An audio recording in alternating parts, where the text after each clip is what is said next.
Hey everybody, welcome back to On Stage, Off Stage. I'm your host, George Sapio, and this is episode number ding, ding, ding, ding, ding, 200, April 2026. And we would like to honor this milestone by welcoming back a longtime friend and colleague and one of the hardest working theater professionals, Rachel Feeny-Williams. Rachel is a playwright of no mean ability and a startling fecundity, the mastermind behind one of the first mid-COVID Zoom theater gatherings, the Literary and Discourse Society, and now single-handedly produces Theatrical Shenanigans, a podcast that produces short audio plays and panel discussions, which is now in its, millionth year with how many episodes? I don't know, I can't keep track. Let's hear it from Ms. Feeny-Williams herself. Oh my goodness, it is so good to see you again and have you back on the show. It's amazing to be here. Yeah, it's been 4 years. You were on in January 2022. No. Yeah.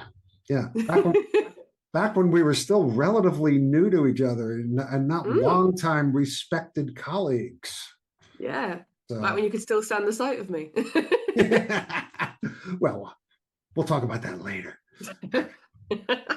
So, okay, besides being one of the busiest people in Zoom theater, at least in this day and age, we were talking about, let's talk about Theatrical Shenanigans, and I was trying to do the intro for this, and all I could come up with, you're probably in what, your millionth year with how many episodes is going on there?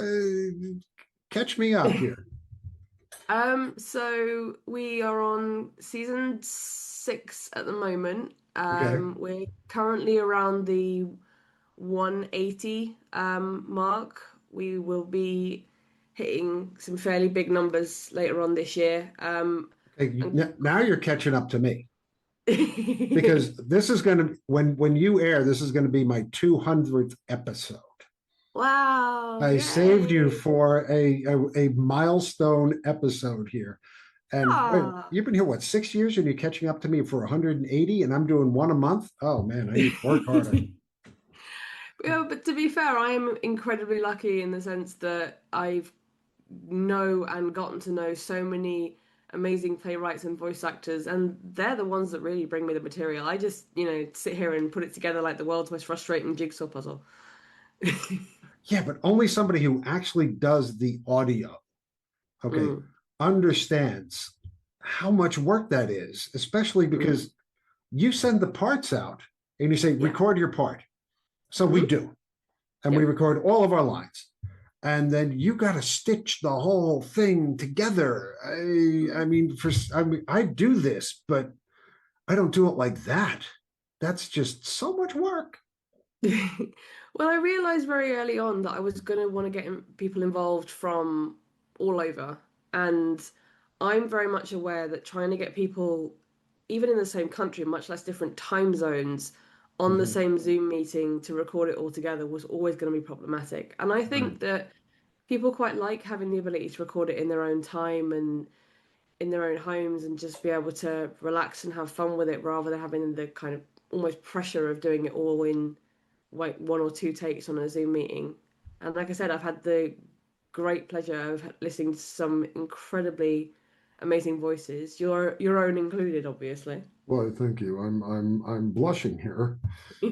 I'm happy for the opportunity. I'm pleased and honored, actually, because it's been so much fun doing this.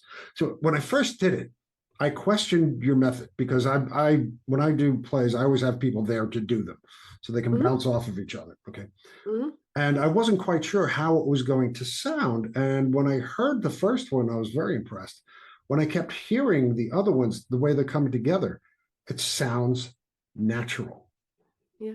I mean, it does sound like they are in the same room. It does sound like they're bouncing off of each other, and we know they're not. And that's basically a credit to the quality of the actors that you get and your own audio editing abilities to boot. Yeah. It is a credit to the actors for the sense that they know how to have a one-sided conversation. They're not afraid to reach out if they have any questions, and some of them do reach out to me and asked to be connected to their scene partner, as it were, because they Mm. like to be able to bounce off each other. And I've done that, and it's worked great. But again, they're an incredibly skilled bunch of people. They all bring something different and wonderful to every single part they do. I love receiving the recordings and think, how is this going to sound? What have they done with it? Yeah. I remember when your recording of Krampus came to me, and I was just like, "This is brilliant. This is." I am the Krampus. It was wonderful because it was like 90% Krampus and then a small bit of the Cookie Monster. Ah, if you ever get a part with the Cookie Monster, you have to give it to Yeah, yeah, me. no, and you get an idea of the kind of roles people like to play as well. Because some people just like to do comedy, some people like to do more serious stuff, some Yeah. people love an accent, some are a bit tentative about it. But yeah, I'm Yeah, incredibly no, lucky. yeah, I'm I incredibly lucky love that doing people. accents, especially, for that sort of, even if they're lousy, I still like doing them anyway. It's funny. We just did in another theater group, we did a John Maybe play, which I Mm, directed. mm, And we had John on the show for a brief thing. And it was kind of like old home week between John and myself. And I mm, reminded him that the first time I'd ever done one of his plays was through Literary and Discourse, mm. where I played Satan. Yes. And everybody just kind of stopped, looked at me, and they said, "Yeah, okay, that's typecasting, pretty much." Thank you. It's quite funny. I think there's quite a few of my plays where you have played the devil because you played it. I, You played Judge Lucifer in The Case of Bloody Mary. yes, I did. Yeah, Um, and then you which played Krampus, and I think just drawn to like not necessarily demonic, but characters of chaos. Because you that's have me right played, there. you Yeah, have played, you have played conflict as well. Literally, you have played the epitome of conflict as well in like I conflict said, resolution. yeah, no, totally typecast. Keep throwing them my way. Those are the fun ones.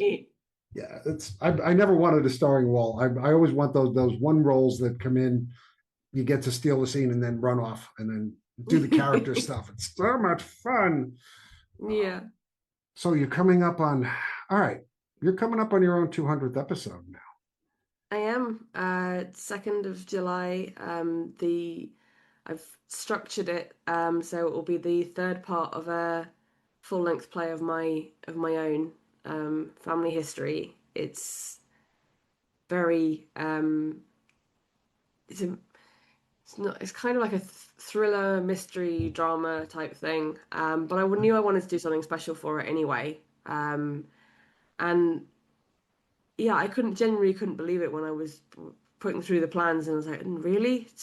Are you sure? Because it doesn't feel like that much. And then you go back through the website because all of the old episodes are still there, and you're scrolling and you're scrolling and you're scrolling and you think, blimey hell, how Yeah. many of these things are there? It's well, I mean, you have a full-time job. I do. You have a full-time partner. I do. You have a full-time house. I do. So it just kind of fits in that you're just going to keep adding all this work in. You have totally my admiration for your dedication to your craft. Plus, you act. You were just in something. I was in Treasure Island, the pantomime back in January, and it was amazing. I always love doing panto. It's madness, it's chaos, it's a big commitment, Yeah, um, but I love it, and it's so funny because it's a very British concept. it I is. remember once Yeah. trying. I remember once explaining pantomime to an American playwright that I knew, and I don't know whether he got it entirely.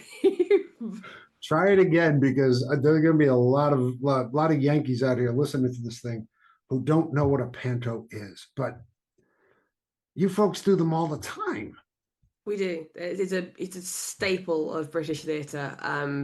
There is a big theatre in London called the Palladium, and they do a pantomime every year, and it's huge. They bring in big celebrities to do parts, and make a massive spectacle of it. But then you also get every pretty much every local society that I know of does a panto every year. So yeah, I will try and explain it. So basically, pantomime is they taken a fairy story and expanded it into a comedic farce and sprinkled it with some audience participation.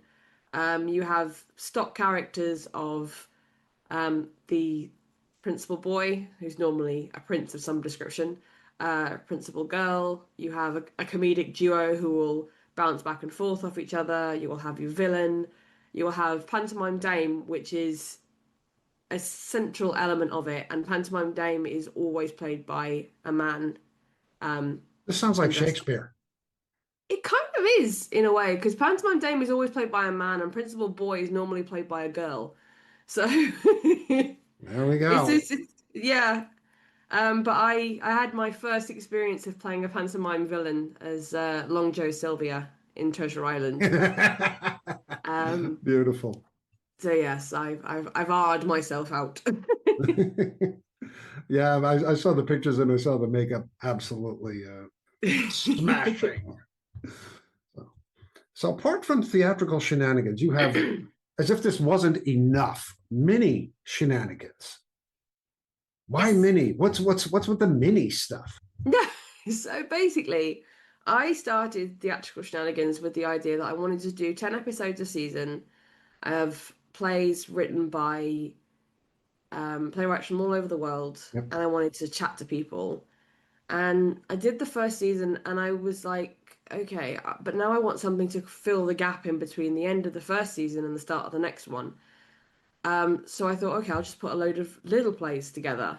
And at the time, I just did several of my own because that was the easiest way to go about it rather than petitioning for plays. And it just worked really well because they're normally between 5 and 15 minutes long. They're really easy to listen to on the go or just if you're making a cup of tea or coffee. Yeah. And so from there, I just turned mini shenanigans into the other main part of the series. And I think that's basically what I've done from there is I started with the one concept of the main series. I just expanded it and started to include more and more and more stuff. So our second year that we ran, I did a special for International Women's Day where I had three female playwrights on. We listened to their plays and we talked about them. And then I thought, okay, well, now I'm going to have to bring in something else. So then I started one for Father's Day, which obviously you joined us on Yes. last year. Yeah. Mm-hmm. And then I brought in one for Halloween. And I just think that, while people are listening to it, why not expand? Because if I can bring even one additional playwright's work to life over the course of a year, then that's what I want to do. It's why I started Theatrical Shenanigans in the first place, because Yeah. when we did Literary and Discourse and when I discovered New Play Exchange, I realised there are thousands of incredibly gifted playwrights out there, and there are Yeah. only so many opportunities and so many theatres and so many, buildings for these works to be seen. And it's an incredibly sad thing to know that some of these works will never see the light of day simply because of the lack of opportunity out there. Yeah, that's And true. Yeah. yeah, and for me, if I can sit and spend a couple of hours putting something together so that person has memory of that work being put together by someone, then I think that's a great feeling. And the number of people, or the number of playwrights, sorry, who've come back to me after the work's been done and said, "Thank you so much. I absolutely loved it." It's a great feeling. And I say, while there's still playwrights out there who want to submit, I'm here. It's a beautiful gift. You're Mm, right. There are, 10,000 playwrights for every opportunity. yeah. And so many of them are so good. They Hmm. write these beautiful, unique moments of reality that by all rights, people should hear, people should see. And the fact that you donate your time, I mean, you exist on donations. You don't, I do. you don't get paid for any of this. There's no No, fee for any of this. no. And I certainly hope you get, you make a decent amount with donations because what you do, what you provide is an absolute beautiful gift for many of us out there. And I've been the recipient of that gift on several occasions. You And have, every and time, will be again later this year. yes, yes. And like I said, I'm more than happy to loan my vocal talents to whatever it is you happen to need, because I would love to help you. And I'm so many other people Mm. do it. They lend their vocal talent, they lend their abilities, they lend their talent to make these things happen. And it's. Do you have the statistics on how many vocal actors you have, or how many plays you've got in the mix? I mean, in regards to voice actors, I think my because I have mailing lists for both playwrights and voice actors. So if you've submitted a play to me before, the first thing I ask is, do you want to be added to mailing list so you stay informed for future opportunities? And most people say yes, they would. Yeah, And I think my running tally at the moment of voice actors is something like 105, and then playwrights, I think it's like 150, something like that. mm, Um, and that's just people who are on the mailing list. Obviously, we just had a submission window for season 7, and I had over 300 submissions across both yeah. I was going to theatrical. ask you about that. Yeah, Yeah, it's a huge undertaking, and it's sad in a way because obviously there are only so many hours in the day, yeah. and I'd say if I sounds if I physically could produce more, then I would. But unfortunately, trying to narrow down 300 plays to 20 it's so It's difficult. it's reading through all those plays. Mm, I know when on stage, off stage opens up, it's floodgates for send us yeah, something because we want to do your. I yeah, get close to 200 plays, and yeah, it's only me, and I know it's only you, yeah. unless you have a reading circle. Nope, just Nope, just me. you, just you. Okay. Uh, yeah, both of us on our little boats with all these scripts hanging around us, trying to paddle as fast as we can. Hmm. It's overwhelming after a while. Yeah, And I know I get a little play blind where I don't know what I'm reading anymore, and I have to stop and I have to put things down. I have to gain perspective again because yeah. have I read this already? Is am I looking at Angels in America and I don't realize it? What's going on? Well, because It's then tough. you also feel kind of a little bit guilty as well because you think, oh, I don't know, I've read 17 short plays this evening. I feel like I should probably stop now because I'm not going to do this playwright any justice by reading this when, I'm tired. I've already Yeah, gone through so many. Um, but yeah, I mean the quality of the work that we get is incredible, and we get playwrights who submit every single time, and it's right. really difficult because their work is so amazing.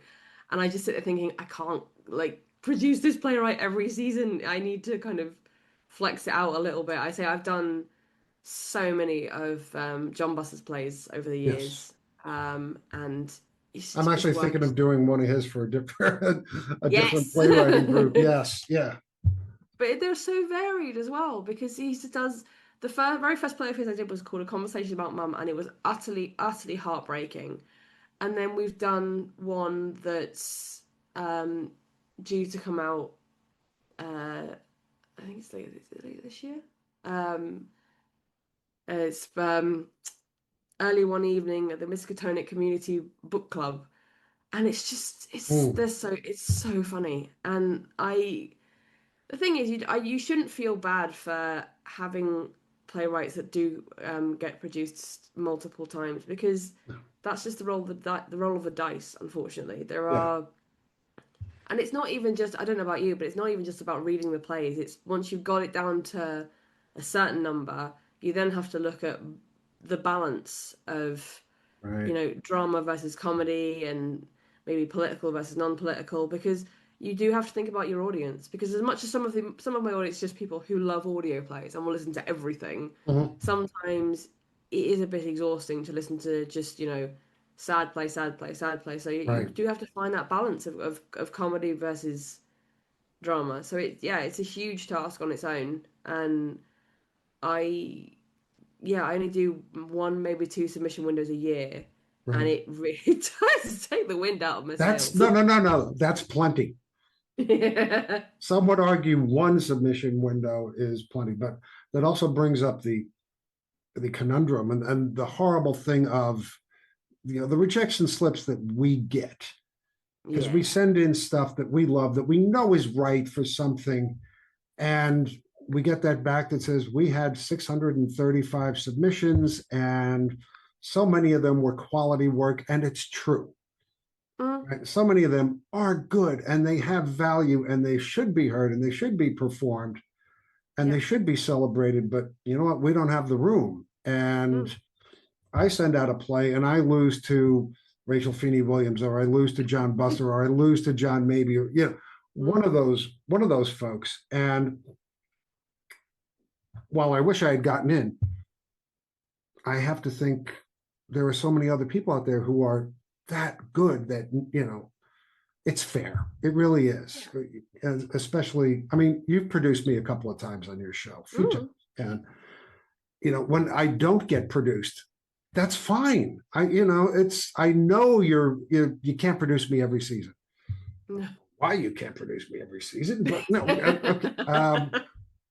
No, you have to make room for everybody out there. And it's so hard to narrow it down to that final amount because you want to produce the last 37 that you have because they're so good. And it's hard as well because you find yourself thinking this person has taken the time to write this Yeah. play and send it through, and you almost kind of want to say, I want to say it's like that scene in Bruce Almighty when he's trying to get rid of the prayers and he just sends a blanket yes to all, and then obviously all hell breaks loose as a result. So it's if people like yourself and me and obviously Joe Swenson, who does Broken Hearts Oh, Entertainment, yeah. and Jonathan Hmm. Cook, who does Gathered by the Ghostlight, if we could say yes to everybody, then we would happily, Yeah. if we could be paid a full-time person's salary to sit and produce audio plays all year round, we would happily say yes to everyone. But What a great unfortunately, job. Ah, yes, yeah. Because I would happily do it. I love doing it. I do. It's I brilliant. love sitting there I love putting the podcast together. Mm, It's theater. For me, it's absolute theater. Let's switch over to a different subject. mm, Kind of a different subject. We have been talking about Zoom theater, which is what this has all been. All right, since the onslaught of COVID, we've had the rise yeah. of Zoom theater in its many forms: audio plays, play reading groups, Literary and Discourse Society, for one that you started a while back, Hmm. and others have come in and they are absolutely thriving. You just mentioned Gathered by the Ghostlight, Mm. um, and others. Where do you think theater is going? I mean, yeah, everybody wants to get back into a live rehearsal room and have sets and things and have a full house, Mm. but the online presence of theater, where do you think that's going? What's going to happen to that in the next couple of years? Or the I next think 30 years? Who knows? mm, I think one great thing that audio theatre has done is it's made theatre available to everyone. Because one thing that I've noticed is I'm a member. I follow the audio theatre chains on Reddit, and one of the things that comes up Mhm. time and time again is people requesting recommendations for audio drama programs, and these are programs that are just about the stories. So Right. there's no chat. There's just the stories, and there are so many of them that are done brilliantly well, and people get really passionate about them. And as I say, it's almost like a soap opera to people. They can't wait for the next episode. They want to know what's Right. going to happen, and I think that's a great thing to have. I think it's nice to be able to, have something that isn't just television that you're really excited about and you get invested in. And I think that's only going to expand from here. I think that, you know, there's a certain amount of obviously the equipment you need and the people you need to get involved. Yes. But when it comes down to it, audio theatre is very similar basis to playwriting in the sense that if you've got a story to tell and the tenacity to do it, then it's a lot easier to do it as an audio than it is to try and get out there as a live production. And I think, the accessibility of it makes it theatre for the masses. You know, you can Yeah.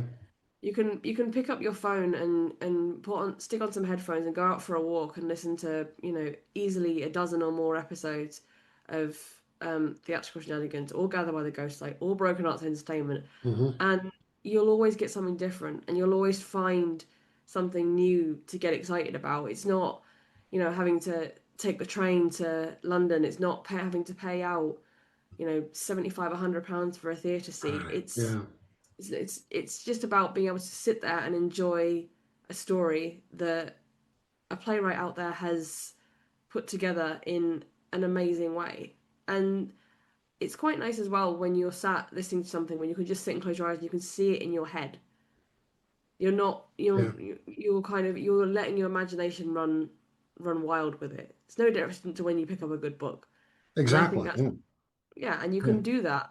It's a lot easier to do to listen to audio plays when you're walking down the street, or if Hmm. you're sat on a bus or a train. um you can just do that and you can get lost in it. And I think, Yeah. again, it goes back to it being a great tool for the masses. And the reason I wanted to do the format that I did for Theatrical Shenanigans by bringing guests in is I wanted to expose people to the world of the arts that I know. Because, people talk about theatre and playwriting and they think of, the big theatres in London or the big theatres in New York, and that's it. They think there's nothing else to the theatre world than that.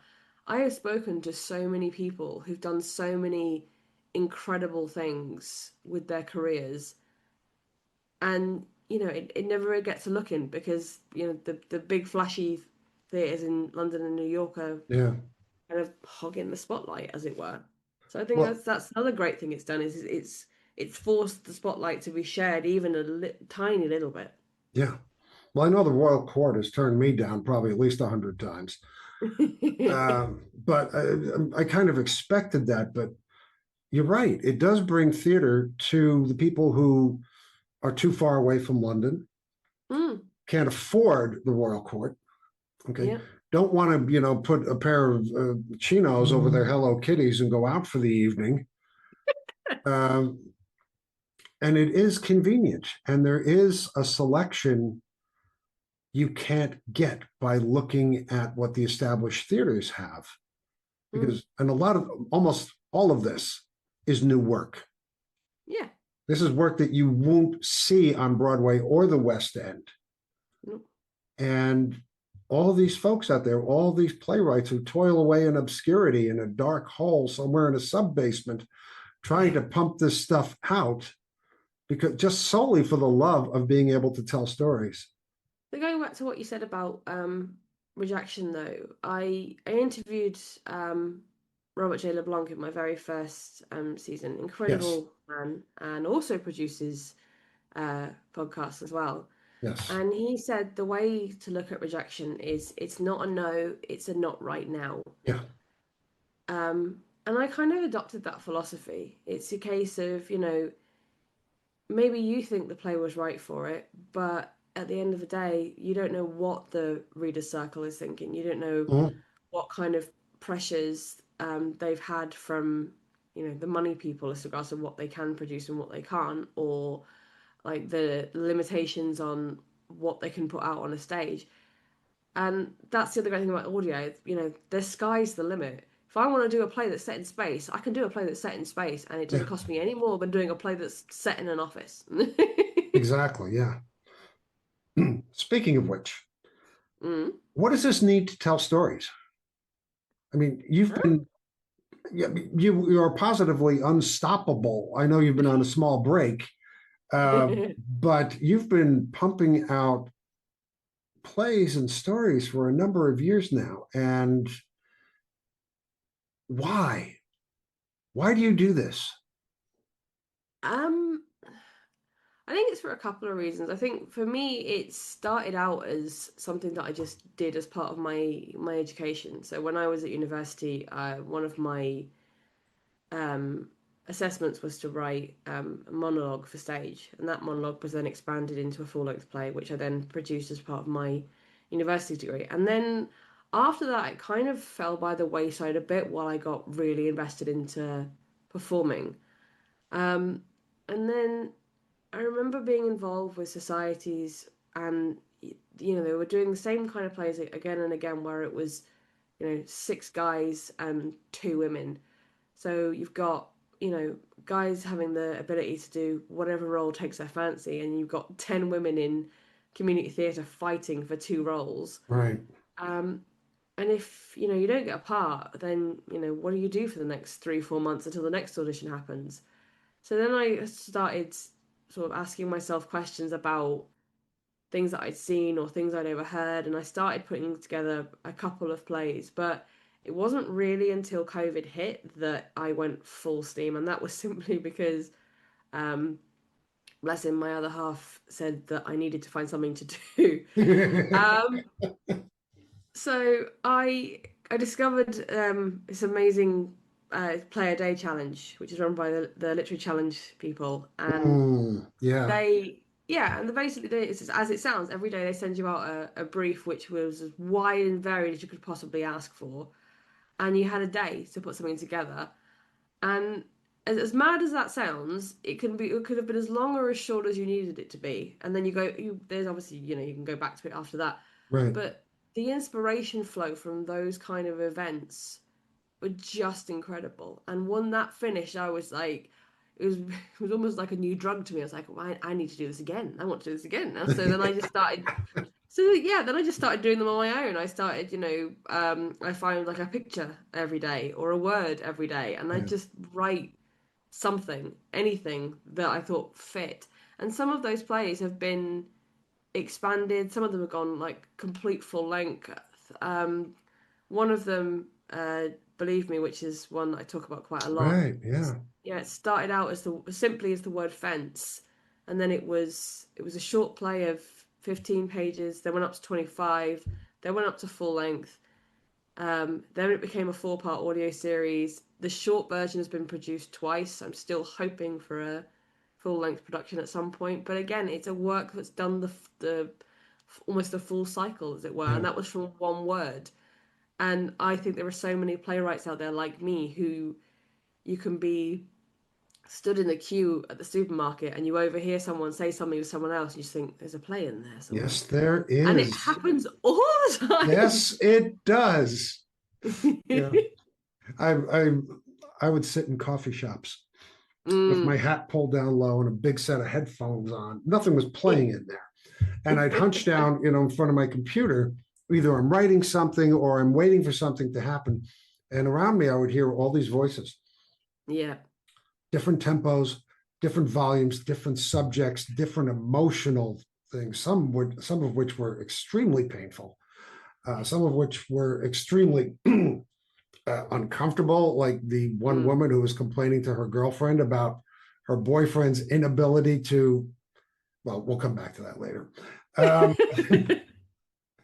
but yeah, it's amazing what you'd find sometimes. Like you said, even from a picture, even from a word, even Mm. from an expression. Yeah. It's funny though, Yeah. I was one of 4 playwrights we produced a video, Dana Hall did. And it was back when there was this trend of videos saying, I'm a such and such, of course I do this. Yeah. So, and we did one, the 4 of us, myself, Deborah Cole, Dana Hall, and Jackie Floyd, did ones for I'm a playwright, of course and one of them that Deb did was I'm a playwright, of course I listen to people's conversations in restaurants and take notes. Oh yeah. Yeah. Yeah. Like I say, my two, Absolutely. yeah, I mean, my two were I'm a playwright, of course, coffee's my best friend. And Mhm. then I'm a playwright. Of course, I'm going to write my enemies into plays and make sure awful things happen to them. Do that too. Yeah, it's Yeah. great fun. It's great fun. Where It's did you so find it? funny. Yeah, where did you find Yeah, that character? He's no over idea. there. Yeah, no idea. Um, Yeah. but yeah, as playwrights, we have so many strange ticks and things that we do that feed the font of inspiration. And yeah, if you try to explain your methods or what you do to a non-playwriting person, they do look at you like you're crazy. Well, we are a little bit crazy. A little bit. We're not. Only a We're little bit. not. We have gods and demons carousing around our skulls most of the Yeah. time, Yeah. looking for a way out onto the page. It's we have other people living with us that we sometimes talk to. Well, I think I don't know about you, but for me, if I get an idea in my head, even if it's something small, if I don't at least write it down Yeah. either as a list of bullet points or Hmm. sometimes if the dialogue has already started, I'm like, no, I have to write this down. My brain won't shut down. I've been Yeah. sat in front of the computer at 3 in the morning, still working because it won't my brain won't shut off otherwise. Yeah. No, I have an app on my phone, notes app on my phone, where Mm, I will stop and I will write down what is going on in my head.